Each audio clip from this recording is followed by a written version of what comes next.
They just don't make them like they used to.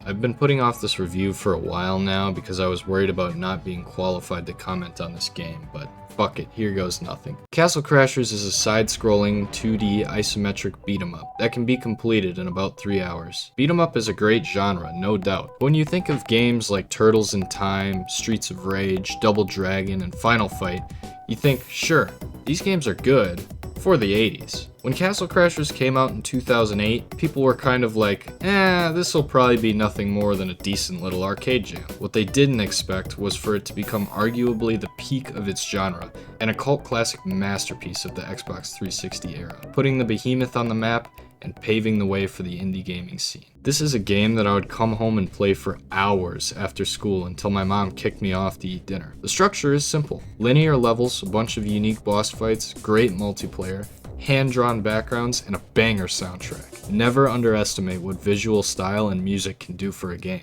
Not that the music needed to go this hard for the game to be enjoyable. The gameplay is about as fluid and engaging as it gets. Different types of enemies have different behavior in combat, and all different magical abilities, which you can actually use at some point because, oh yeah, did I mention that you can unlock every standard enemy as a playable character, along with 2 bosses and the king, and 2 variants of the Grey Knight. And on top of that, there are 2 DLC characters, plus Hattie Haddington, who you can get when you also own BattleBlock Theater. Attention to detail is something that really sticks out in a game like this, and you can tell the devs really put their heart and soul into it, because even after all these years of playing, I haven't ever come across a fault in its design. Each boss is just as, if not more, enjoyable and memorable than the last, with every fight leaving you wanting more, except for the corn guy. I hate that guy. Pipistrello, Medusa, Conehead, Sock Puppet Dragon, Evil Wizard, John, the list goes on and on and on. And then there's the Necromancer, one of the most badass fucking enemies in all of gaming. At first he raises a bunch of dead guys to weaken you for the actual duel, in which he puts up a tremendous fight with the coolest fucking magic in the game. And this goes without saying, but the arena you fight him in is filled with the fucking corpses of all the guys you killed already, which is nuts. On top of all that, he has his own kick-ass theme. Just listen.